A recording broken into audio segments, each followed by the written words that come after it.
Bonjour à tous, bienvenue dans ce nouveau numéro de notre magazine Politique et Économie. Olivier, bonjour. Bonjour Pierre. Nous recevons aujourd'hui un habitué du plateau de TV Liberté, Jean-Michel Vernochet. Bonjour. Bonjour à toutes, à tous et à vous deux.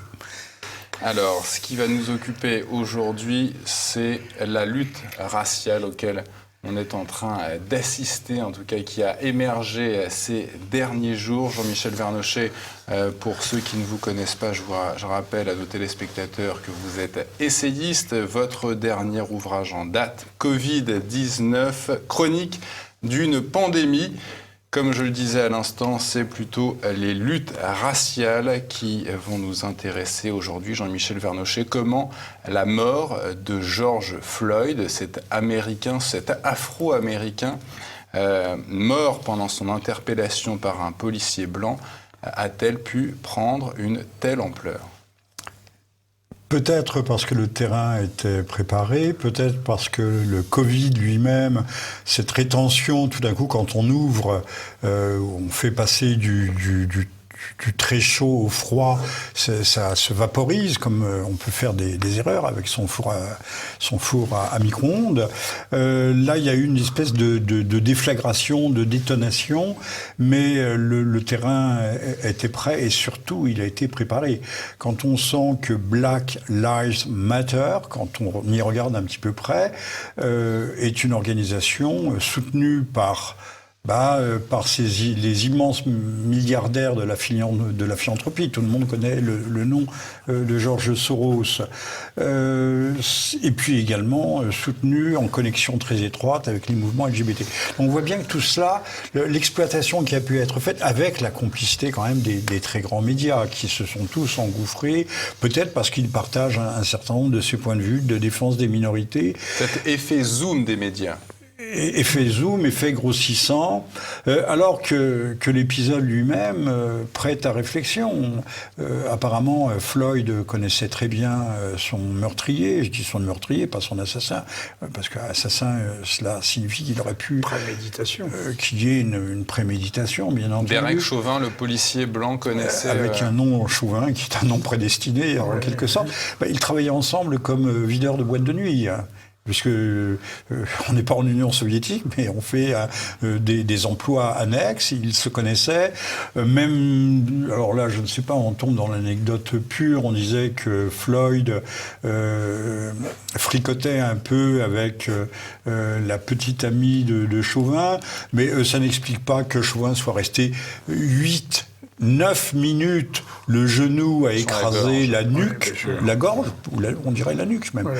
La nuque, sous des caméras, enfin des micro-caméras tout à fait complaisantes, dans l'indifférence de ses collègues. Je ne sais pas, moi j'ai extraordinairement mauvais esprit, mais ça se ressemble à s'y méprendre à une sorte de mise en scène qui aurait mal tourné. Oui, alors maintenant la question c'est pourquoi est-ce que c'est venu chez nous ? Pourquoi est-ce que ça a franchi Pourquoi l'Atlantique ? cette morale antiraciste ? Oui, c'est la contagion médiatique et également pourquoi cette morale antiraciste déboule juste après le confinement. Parce que nous-mêmes, nous sommes dans une cuve de fermentation, que les choses viennent de loin, que ce passage de la lutte des classes à la guerre des races, je dis bien guerre, est quelque chose qui est prévu, ménagé, qui a été théorisé, entre autres, Herbert Marcuse. Oui, Marcuse a théorisé. À un moment donné, le néo-marxiste, le freudo-marxiste Marcuse, Herbert, qui était présent en France en 68, mais personne n'en a entendu parler, a considéré que la classe ouvrière s'était cuite, elle s'était embourgeoisée, petite embourgeoisée, qu'on ne pouvait rien en faire, qu'on n'arriverait pas à les mobiliser. Et c'est vrai qu'on n'était plus à l'âge du grand démarrage industriel de la fin du 19e siècle. Non seulement elle s'est embourgeoisée, mais la classe ouvrière blanche a disparu avec la mondialisation. En plus. Et également, je l'ai écrit dans certains de mes livres, notamment sur 68, remplacé par des robots et par la délocalisation. Voilà. Donc la masse de manœuvre, d'ailleurs on le voit bien depuis un certain nombre d'années, puisqu'on parle de guerre des races, en tout cas, là on peut parler de conflits, de tensions intercommunautaires. La gauche traditionnelle, représentée par la CGT, et aussi par FO, mais la CGT, la CFT, pas TC, mais TD. La CFDT. CFDT, merci. Merci Olivier. C'est la chaleur extérieure qui fait fourcher les langues. Eh bien, on voit bien qu'ils ont tout misé sur la manœuvre immigrée. Oui. D'ailleurs, il y a plus de 40 ans que les grandes usines, on disait que l'industrie automobile était le moteur, le cœur nucléaire de l'industrie française, mais c'était essentiellement... Le moteur. Le moteur. Comme dit un certain humoriste, oui, le moteur. Mais c'était essentiellement des immigrés. Mais Jean-Michel Vernochet, vous parlez d'une guerre des races, mais il s'agit quand même bien d'une minorité à l'intérieur de cette minorité noire qui a trouvé des moyens, qui était susceptible, capable de réunir, on dit 15 000, 20 000, eux vont jusqu'à 50 000. Oui. Mais c'est pas tous les Noirs de France qui veulent aplatir tous les Blancs. Je pense qu'il faut distinguer les États-Unis de la France. Aux États-Unis, il y a aussi, d'abord, une classe moyenne noire qui a bénéficié de la prospérité et qui a monté dans l'échelle sociale. Il y a aussi tous les Noirs du showbiz, qui sont eux-mêmes bénéficiaires d'une très forte ascension. Pour ce qui est de la France, moi je crois qu'il faut lire l'excellent livre de Régis Debray. Dieu sait d'où vient Régis Debray. Comment nous sommes devenus américains. C'est l'illustration absolue de ce qui nous arrive. Nous avons déjà, depuis une génération, pas une décennie, sucé le lait de la culture américaine. Il a goûté d'ailleurs aux Américains quand il était à Cuba. Absolument, oui. C'était un lait très amer. Oui, très amer. Mais voilà, l'explication est là. Nous sommes devenus américains. Nous sommes devenus américains depuis longtemps. Mais notre histoire n'est pas américaine. Peut-être depuis 1945, petit à petit et de plus en plus, l'histoire s'accélérant, nous sommes dans un goulet d'étranglement. Et qui dit américanisation dit aussi tiers-mondisation. Or, si on revient à la famille, on pourrait dire presque le gang Traoré, on s'aperçoit que ces gens ne sont pas comme Black Lives Matter, soutenus par les hyper-milliardaires tels que Soros, mais ils sont soutenus indirectement par Edmond Rothschild, puisque Assa Traoré a préparé cette gigantesque manifestation pendant plus de 2 ans, 3 ans après la mort de son frère. Elle a fait une petite déprime, elle s'est mise en congé maladie. Donc là aussi, il y a une sorte de fraude. Il y a une controverse sur ce congé maladie. Elle s'est mise en congé maladie alors qu'elle était salariée d'une association d'aide aux enfants défavorisés, association de Edmond de Rothschild, c'est le titre même de cette association. Et apparemment, elle aurait été au moins pendant 1 an, elle aurait continué à être rémunérée, tout en préparant allant de rassemblements en meeting, de conférences en plateau télévisé, écrivant des livres, alors qu'elle était censée être en arrêt maladie. Oui, mais tout le problème, justement. Donc ça vient de loin aussi. De ces associations, c'est que, de près ou de loin, elles sont financées par des fonds publics. Elles sont financées elles entretiennent, ces budgets entretiennent une forme de parasitisme social. Il y a une chose qui est tout à fait frappante. Je ne sais pas si ça vous a frappé, Jean-Michel Vernochet, vous qui avez écrit sur les Gilets jaunes. C'est que les Gilets jaunes, ils manifestent le week-end et les racialistes, ils manifestent pendant la semaine. Pourquoi ? Parce que ils ont le loisir de le faire, ils ne sont pas au travail. Les Gilets jaunes, ils sont au travail, ils manifestent le week-end. Et ça signe le parasitisme de ces associations. J'utilisais un mot qui est violent, mais que je ne contesterai pas. Il y a une forme de parasitisme. Ces gens qui touchent des allocations à tout va, des allocations logement, des allocations de parents isolés, alors que certains d'entre eux pratiquent la polygamie. C'était le cas de la famille Traoré. Ouais. Il y avait 7 enfants de 4 mères différentes. extraordinaire. Extraordinaire. Non, c'est très ordinaire. Adama Traoré n'était que le demi-frère d'Assa, et on voit bien que ces gens ont eu le loisir, soutenu, j'imagine, parce qu'il y a des fonds publics, comme vous l'avez dit, dans ces associations, qui ne sont pas des organisations non gouvernementales. Dans ces associations, il y a des fonds privés, des fonds publics, et qui lui a permis de monter cette machine de guerre. Vous évoquez, Jean-Michel Vernochet, les financiers de cette mouvance racialiste, et qui sont les inspirateurs de cette victimisation de la communauté noire? Les Noirs se sont engouffrés, on leur a proposé ça, comme autrefois on proposait, mais avec quand même, il y avait plus de charme dans le parti communiste d'antan. On faisait miroiter les lendemains qui chantent, le temps des cerises, le joli mois de mai, le retour du paradis terrestre, dans l'unité et l'amitié, dans la fraternité. Je voulais parler des théoriciens de la victimisation. Mais cela vient de là, ça date en France.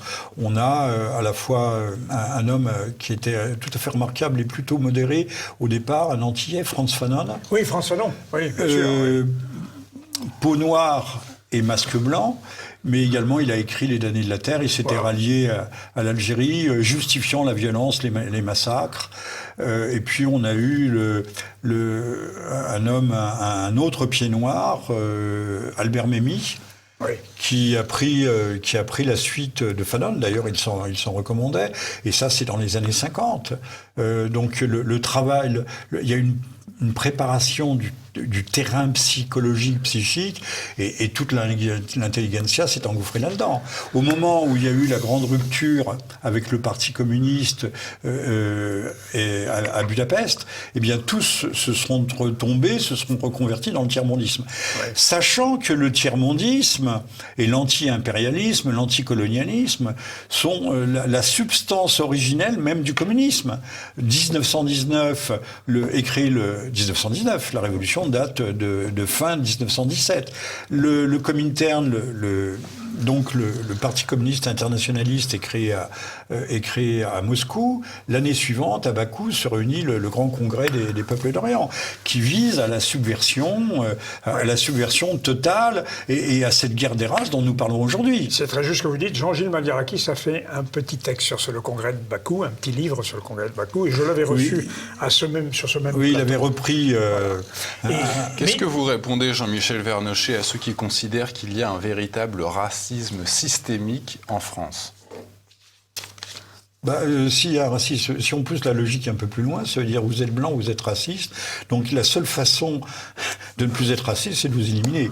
On disait autrefois en Amérique, paraît-il, il n'y a de bon Indien qu'un Indien mort. Il n'y a de bons blancs non racistes ou antiracistes que morts. C'est la même chose. Ça fait penser un peu à ces féministes qui, pour dénoncer le machisme et l'horreur masculine, en 68, il y avait une association américaine qui s'appelait Society for Cut Up Men. Vous avez compris ce que ça signifie. Aujourd'hui, il y a des femmes aussi, des féministes ultra, qui disent, mais finalement, il faudrait peut-être voilà. Une version de la mère castratrice. Une version ultime, mais qui trouve des échos. Apparemment. Qui trouve des échos. Alors, pour revenir, j'ai parlé de Fanon et de Memmi, mais souvenez-vous, en 83, l'année, quelques mois avant les attentats du Drakkar au Liban, les 50 morts français, les 150 morts américains, qui fait que les Occidentaux se sont tirés, mais là c'était le djihad islamiste, paraît-il, qui avait fait sauter ces immeubles. À Paris, il y avait eu en une nuit, il y avait une sorte de nuit bleue, mais c'était pas les Corses, c'était des monuments des militants de l'action des Caraïbéennes, de libération. Et ils avaient fait sauter un très beau monument, dont il reste encore des morceaux, c'est le monument de la mission Marchand. Le capitaine Marchand était parti du Congo, avait traversé l'Afrique en long et en large, en travers, avec d'ailleurs une vingtaine de tirailleurs français. de souche, mais également plus de 150 tirailleurs sénégalais qui portaient l'arme. C'était pas des esclaves, hein. Ils portaient une arme, c'était des soldats comme les autres. Et ça s'était terminé, vous savez, par l'épisode de Fashoda. Oui. Eh bien, le 23... Incident diplomatique avec la Grande-Bretagne, quand même. Ah ben, ça a duré des mois. Le 23 mai 83, ce monument sautait. Donc vous voyez, on déboulonnait pas, on plastiquait à l'époque. Jean-Michel Vernochet, Olivier, je vous propose de faire une pause. On revient dans un instant. Il n'existe pas, Jean-Michel Vernochet, vous êtes notre invité, de racisme systémique en France. Est-ce qu'il y a, selon vous, dans le monde, des pays racistes ? Écoutez, c'est une jolie formule, racisme systémique, ça veut dire que tous les Français sont méchants. À la limite, il faudrait qu'ils descendent du trottoir et qu'on leur donne des coups de bâton à cause de leur racisme systémique. Mais on voit beaucoup de couples mixtes à travers Paris, donc les Françaises, en tout cas, ne sont pas aussi racistes que ça. Les publicités de la Banque Postale ou les publicités du site, pour ne pas faire de publicité mythique, on voit un bel homme... subsaharien qui câline un petit bébé très blanc d'ailleurs.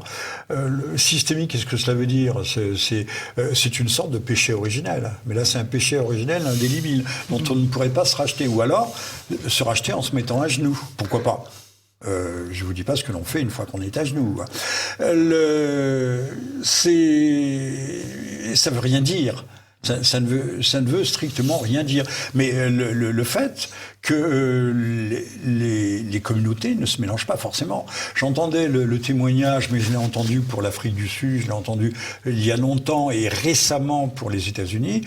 En fait, les communautés ne se mélangent pas tant que ça. Elles ne se mélangent que dans les films d'Hollywood. On voit, il y a toujours un binôme ou des équipes multiculturelles. Lorsque les Blancs et Noirs se reçoivent à New York, tout le monde est très aimable, on a des propos convenus, mais il n'y a pas véritablement de mélange. Beaucoup moins qu'en France, en tout cas. Certainement moins qu'en France. Donc ça, il faudrait le dire. Entre la réalité virtuelle, l'image pariétale, celle de la grotte de Platon que nous projette Hollywood, et la réalité réelle, il y a des distances sidérales. Donc racisme systémique, ça ne veut rien dire. Et puis je répondrai aussi, qui n'a entendu depuis 40-50 ans de braves matrones africaines insulter une dame parce que en la traitant de chaîne blanche, par exemple, c'était fréquent. C'est fréquent. Donc on peut dire que s'il y a un racisme, il y en a un autre qui répond, qui serait tout aussi systémique. Donc il faudrait remettre un peu les pendules à l'heure et surtout que les Français pratiquent un peu moins l'ethno-masochisme. Alors ça repose, me semble-t-il, et vous allez nous répondre là-dessus, sur un énorme contresens, ou je dirais même un malentendu historique. Parce que, finalement, ces revendications racialistes sont fondées sur l'idée de l'exploitation de la population noire africaine, par exemple, par la colonisation. Or, la colonisation, c'est 1870, 1880... 85, l'UNESCO le dit, 85-35. Voilà. Ça dure 50 ans. Une période très brève de l'histoire. C'est 50 ans. Et parce qu'avant, on avait des comptoirs sur les côtes, mais il n'y avait pas de colonisation. Et justement. Et les Américains ont préféré, selon la formule bien connue, « trade, not aid ». C'est-à-dire, on commerce, mais on ne construit pas d'hôpitaux, on ne construit pas de voies, on ne construit pas d'écoles, ce qu'a fait la France. Avec le même génie laborieux que l'Italie, par exemple. Et de façon bénévole, en semant l'Afrique de cadavres, ce que ne font pas les Chinois. Alors, la question maintenant, c'est est-ce qu'on peut rétablir la vérité historique ? Par exemple. Ça paraît difficile. Le fardeau de l'homme blanc. Kipling, bien sûr. Ce fardeau de l'homme blanc. Eh bien, c'est lorsqu'il s'en débarrasse, en tout cas lorsqu'il abandonne ses colonies, et pour la France, c'est très clair, qu'à ce moment-là, on voit la croissance augmenter considérablement. C'est-à-dire à partir des années 60... oui, le fardeau de l'homme blanc était déjà un fardeau économique considérable. Il est largué, il est abandonné, et à ce moment-là, on voit l'économie française qui connaît des croissances très fortes. Par conséquent, il est clair qu'il y a un contresens énorme sur le problème de l'exploitation. Qu'en pensez-vous ? Écoutez, je suis allé dans les années 80 à Alger, j'étais fort bien accueilli. Lorsque je repartais dans ma lointaine banlieue le soir, il fallait se battre très gentiment pour monter dans les autobus. D'ailleurs, nul ne faisait attention, les Algériens n'étaient pas racistes, ne faisaient pas attention si j'étais français, pas français, alors que j'avais comme les jeunes gens, j'avais une espèce de petite vareuse militaire, et il y a un vieux qui est venu, et pour s'excuser, un vieux de la RATP locale, pas Oui, mais la la RA, et qui m'a dit, mais vous savez, du temps des Français, c'était beaucoup mieux. Et c'est du première main, ça m'a été dit. Je ne l'ai pas inventé pour le plaisir de l'inventer. C'est vrai qu'à l'époque, Alger a peut-être été réhabilité, mais la ville était sale, c'était plus Alger la Blanche. Il y avait dans les magasins, il y avait pour Noël, alors on mettait 2 ou 3 carrés d'émental, alors il y avait des rayons de sardines, parce qu'elles étaient produites localement. Je me souviens que les œufs arrivait d'Espagne, était vendu à 80 centimes pièce. Ouais. On ne parlait pas de centimes, je crois, à l'époque, enfin, bon, peu importe. Mais c'était une somme extravagante, et c'était l'œuf unique. Et du pain, puisque j'étais à Dar, je ne sais plus quoi, une banlieue tout à fait intéressante, il y avait du pain extraordinaire, mais il y avait du pain, il y en avait 2 heures par jour. Ouais. Ces tensions raciales, Jean-Michel Vernochet, vous pensez qu'elles vont perdurer ou qu'il s'agit simplement d'un effet de mode? Si elles sont entretenues, elles perdureront. Si on gratte la plaie, il faut dire que M. Castaner, j'espère qu'il va bientôt dégager, a tout fait par sa sottise pour aggraver la situation. Enfin, ces gens ne comprennent rien ou surtout ne veulent rien comprendre. Oui, mais le président de la République n'a pas été très clair sur son discours. On a un président de la République qui nous a dit que, nous parlions de l'Algérie, nous avions commis un crime contre l'humanité. Alors que ce pays a été bâti de A à Z par la France. Pas bâti. L'État algérien. A été créé.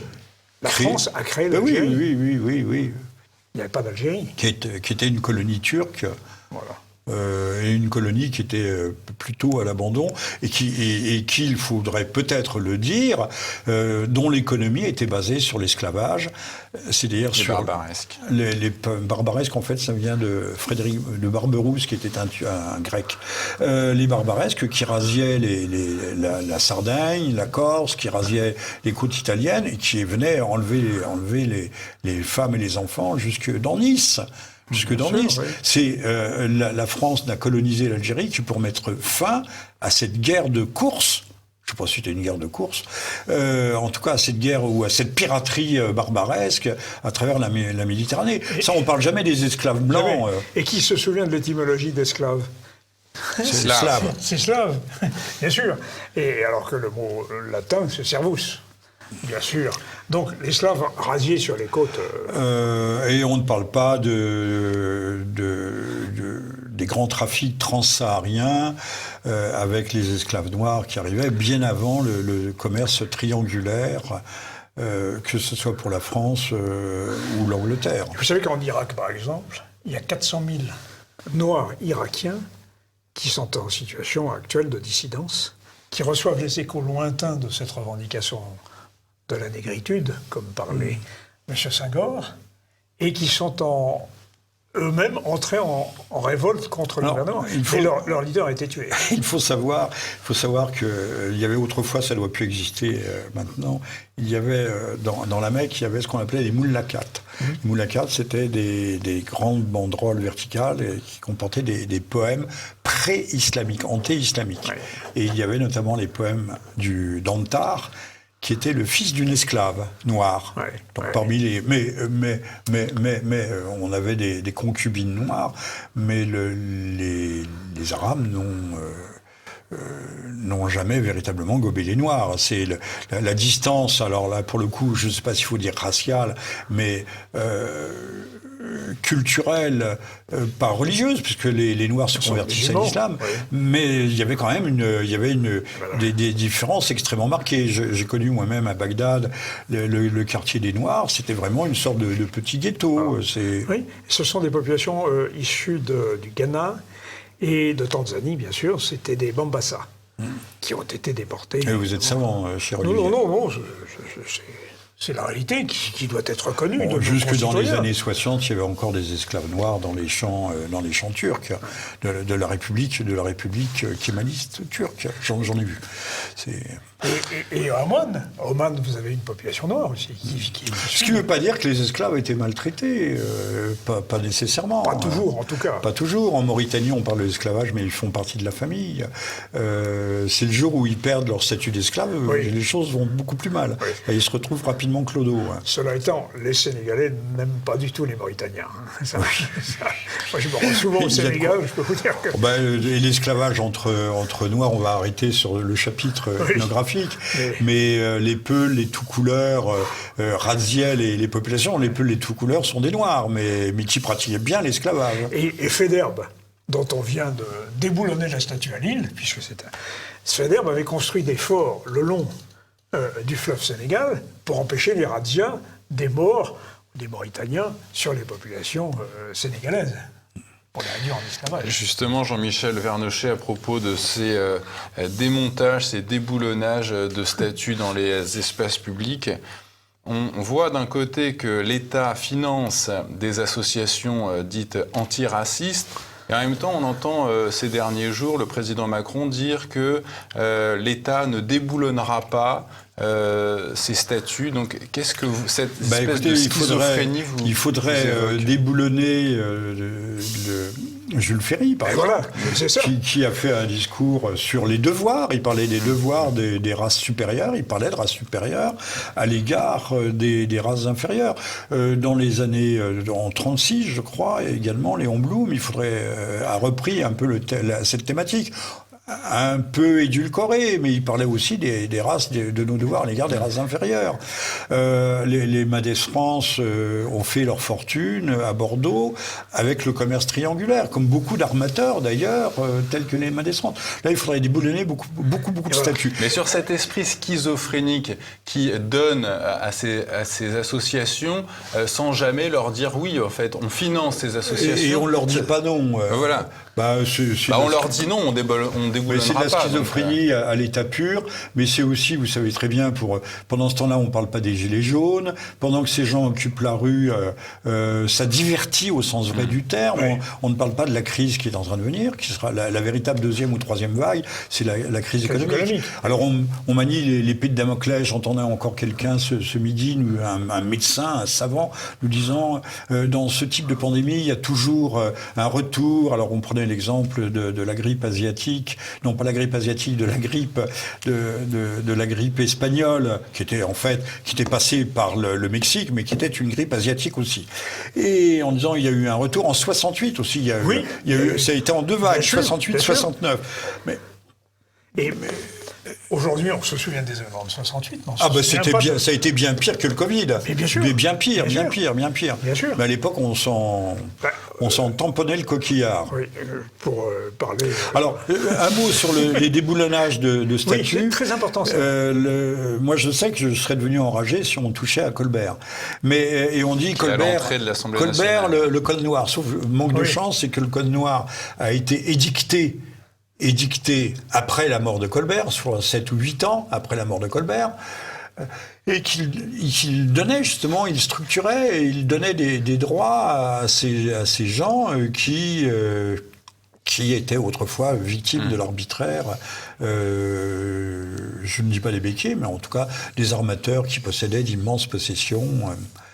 Et voilà. Mais il faut dire qui a été des l'agent. béquiers d'ailleurs qui sont aujourd'hui relativement épargnés par ces luttes raciales. En tout cas, peut-être pour les mêmes raisons que la grande famille Madès France. Oui, mais là, je voudrais insister un petit peu pour Colbert. Parce que l'homme qui a été à l'origine de cette affaire, c'est quand même un ancien Premier ministre français, Jean-Marc Ayrault, qui fut un Premier ministre... À encéphalogramme plat. Totalement diaphane. Mais je crois vraiment que détruire les grands hommes n'empêche pas de rester petit. Oui. Je vous propose d'en rester là pour cette deuxième partie. On se retrouve après la pause.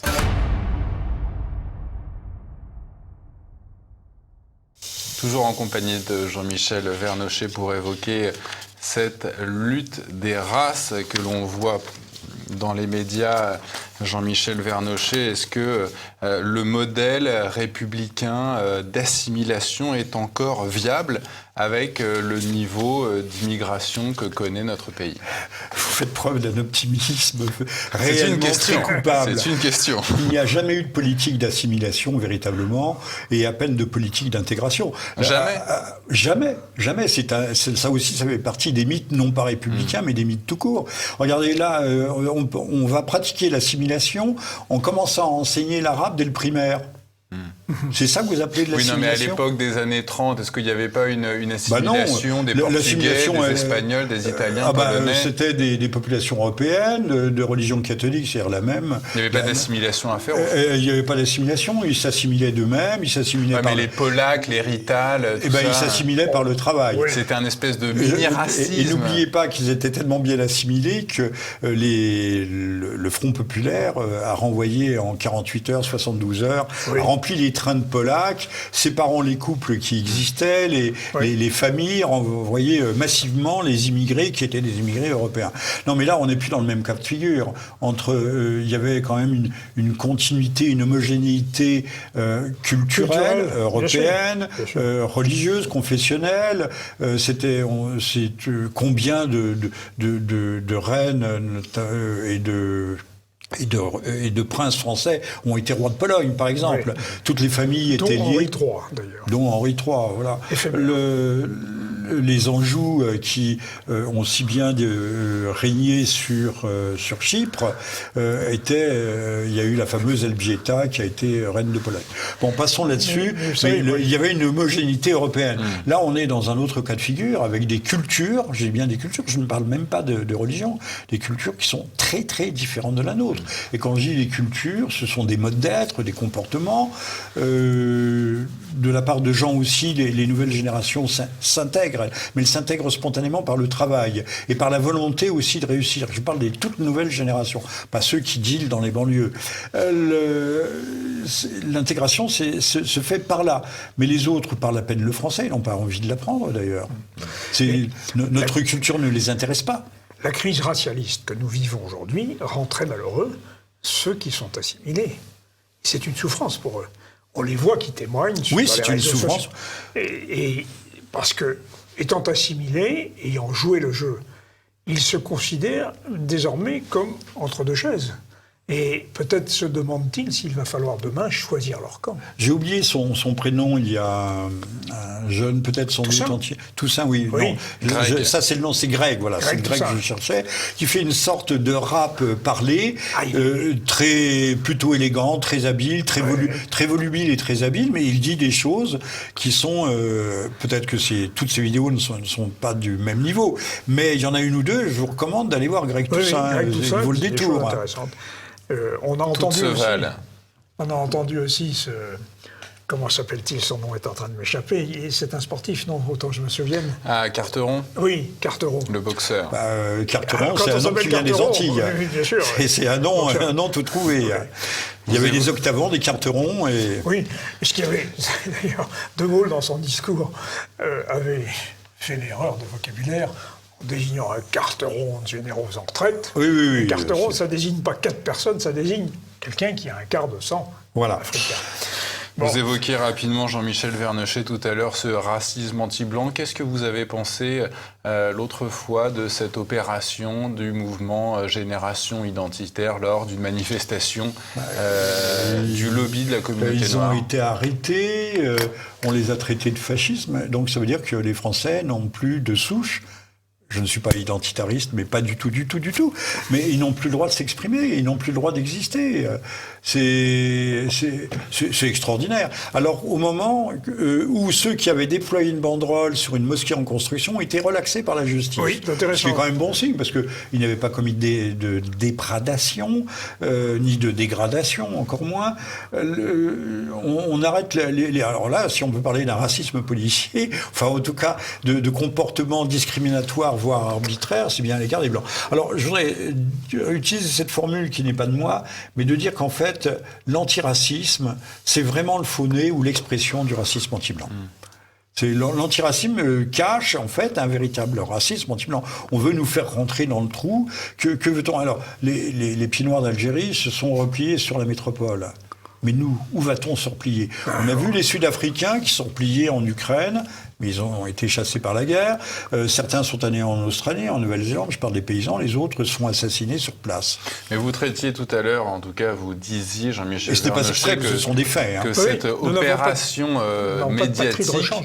que cette opération médiatique, au fond, c'était un peu une mascarade, une diversion pour cacher la crise économique qui vient. Donc, au fond, est-ce que Génération Identitaire ne participe pas, elle aussi, lui aussi, en tant que mouvement, de cette espèce de mascarade, un petit peu, de cette diversion? Écoutez, je n'ai pas perçu les choses sous cet angle.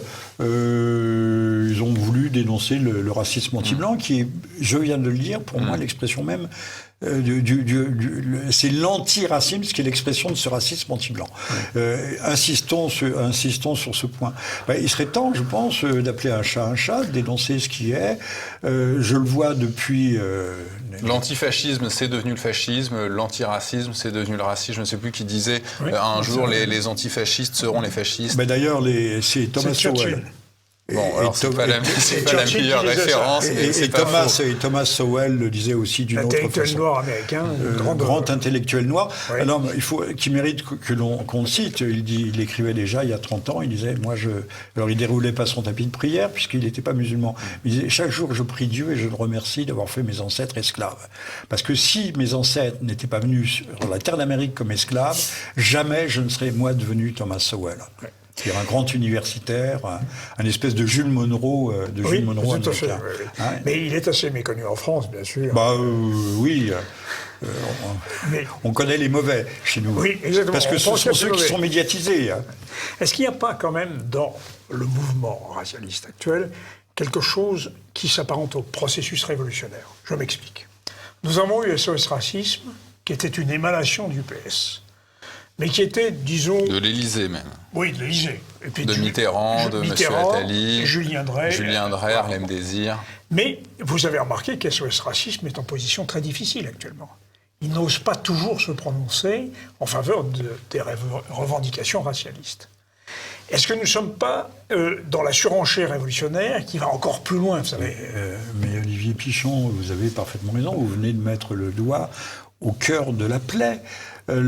Ces gens sont des révolutionnaires. Et derrière les Africains, les racisés, comme on dit, ou les décolonialistes, ou les indigénistes, il faut voir toujours la révolution en marche, la grande. J'ai parlé tout à l'heure du Comintern,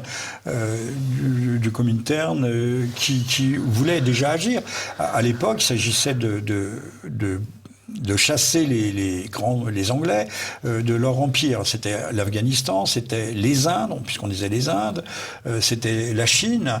On a toujours pensé, la guerre d'Algérie a été aussi mue par deux forces, à la fois l'Union soviétique, mais en arrière-plan aussi les États-Unis. Bien sûr, mais laissons-les de côté pour l'instant. Mais également, ils ont su faire appel à cette revendication identitariste profonde, confessionnaliste, qui était l'islam. Personne ne le dit aujourd'hui, mais j'ai recueilli les témoignages de différents témoins qui ont vécu les événements. Les appels au djihad se multipliaient pour chasser les Français. L'Algérie a été une guerre à la fois marxiste et religieuse. Oui. C'était un islam révolutionnaire.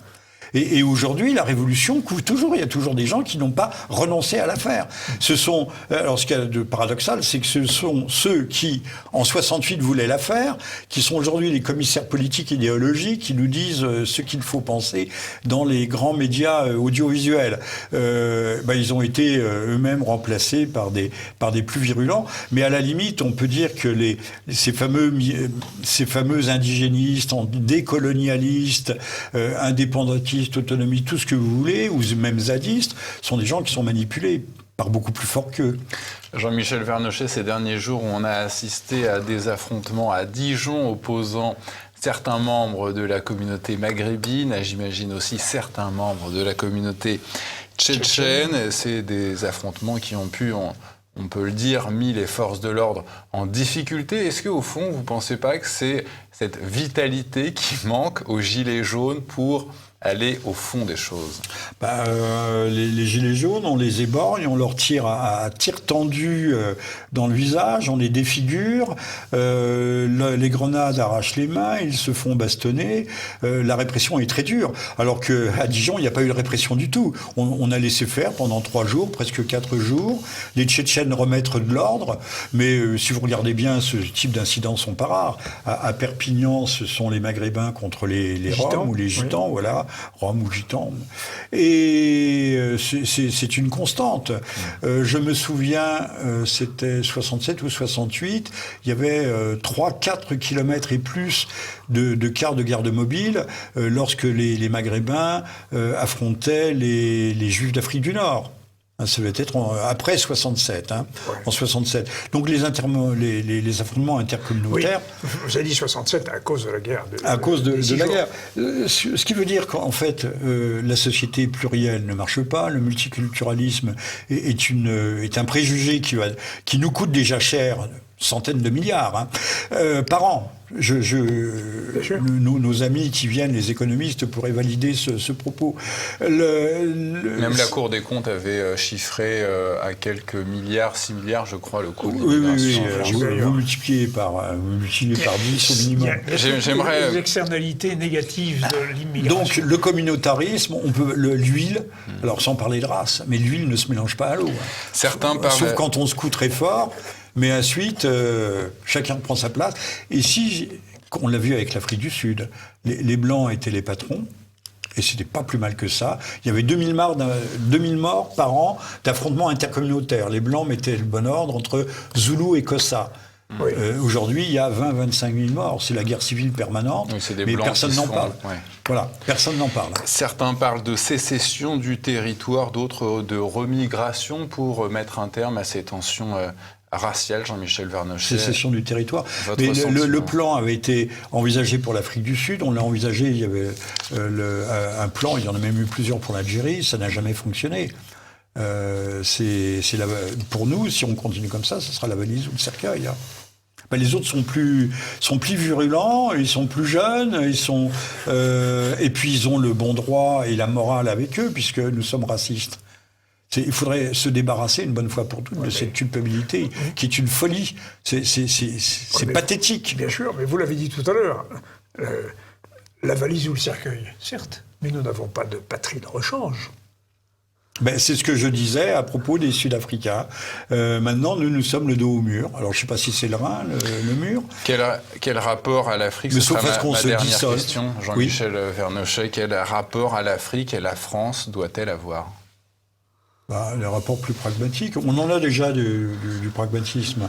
Alors, on parle de néocolonialisme, de postcolonialisme.